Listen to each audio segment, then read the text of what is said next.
a special investigation here at CNN looking at the deadly weapons arsenal that Hamas had, that they used to unleash terror and to slaughter all those innocent people. What weapons did they use, and where did they get them? Oren Lieberman is out front. An entire arsenal on display. Weapons fashioned in Hamas's homegrown facilities, but no less deadly. CNN analyzed dozens of photos and videos of Hamas militants during the surprise assault to identify the weapons used to kill at least 1,200 people in Israel. The most important characteristic of the military equipment they have, it's that it's easily interchangeable, it's reliable, dependable, and you can get parts for it. Many, like this Soviet-built 50 caliber machine gun, appear to be Russian or Chinese firearms, relics from previous wars that made their way into the hands of Hamas. Ubiquitous among many of the photos and videos, the Avtomat Kalashnikova, the AK-47, the preferred weapon for militant groups capable of spewing automatic fire with horrific results.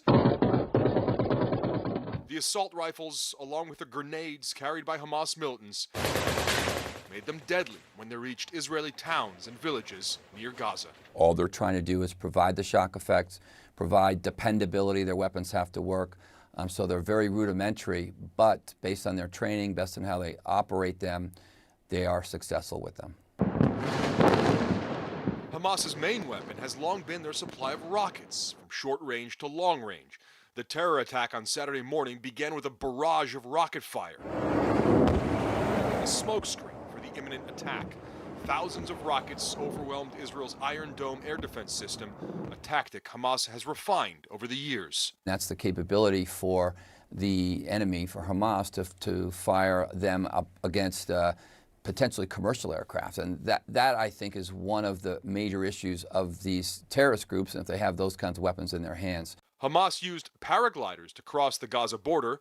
The recreational vehicles are barely maneuverable and easy to target in the air. But in the chaos of the moment, the plan worked. Some of the weapons and equipment were decidedly more low-tech. Israel built a complex underground barrier to stop tunnels from crossing the Gaza border, so Hamas used a bulldozer to tear down the above-ground fence. They are just looking to create chaos with the kind of equipment they have, and the equipment has got to be reliable. Worth noting that these are only the videos and the weapons we saw in the videos and the photos from the attack. We've seen them use other weapons in the past, like anti-tank and anti-armor rockets or missiles. And Aaron, that's what makes a ground incursion by Israel such a difficult proposition. All right, Oren, thank you very much. With all of that reporting on the weapons, I want to go now to Lieutenant Colonel Jonathan Conricus, the international spokesperson for the Israeli Defense Forces. And Colonel, obviously, welcome back to the program. You heard Oren's report. Do you feel right now that the IDF knows what sort of an arsenal Hamas has right now, whether it be rockets and other sorts of weaponry? Do you know the extent of the arsenal right now? Hi, Aaron. Thank you for having me again. I think that the story you just aired is very comprehensive, interesting, and a well done one. And I think that the short answer to your question is no, we don't. And I think that we have to be extremely cautious and very humble in our approach for the next stage of operations, because clearly our enemy has shown that they have had the ability to acquire and train and use weapons that they haven't done before, and they fielded them, unfortunately, successfully on the battlefield. So we have to be very, very humble and strong, focused, and I would say aggressive in our approach against them. So you talk about being aggressive in the next stages, even as you say you need to be humble. You know, Israel obviously had issued that evacuation order for northern Gaza. The United Nations said it was a 24-hour deadline. Where are we in this? Are you able to give any sort of a sense of when Israel may move? Yeah, it's about 2:30 a.m. Local time, so it's dark, and it's of course very difficult to see exactly what's happening in the Gaza Strip, but we've been following throughout the day, and we've been monitoring the movement, the mass movement of Palestinian civilians who I'm happy to say many, I don't know exactly how many, but many have listened to our warnings and have indeed moved, evacuated themselves to the south. And that is very good for them and their families. I'm not going to put a timeline on, or a time schedule, sorry, on our activities. I can only say that we are trying to do the right thing here. We're trying to get civilians out of the way because we are going to intensify the operations in and around Gaza City.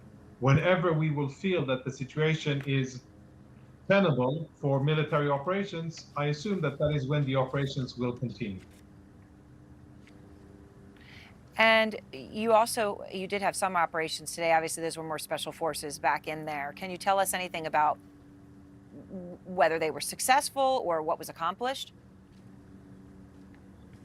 Yeah, they were successful in the sense that they were able to find new intelligence and perhaps shed a little bit more light on the very complex task we have of understanding who was taken hostage and who wasn't, who is dead and who might be missing, and then trying to piece together other sources of intelligence and building a more cohesive picture of where they are and who they are, and then, of course, supporting a plan on how to get them out. So, yes, it was successful. We found intelligence that supports that.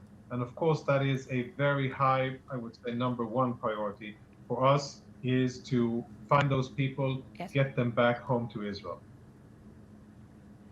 And Hamas claims that 13 of them, 13 Israeli hostages in Gaza, they say were killed. They say were actually killed by IDF airstrikes in the past 24 hours. I know that one of your colleagues had said that Israeli intelligence was looking into it.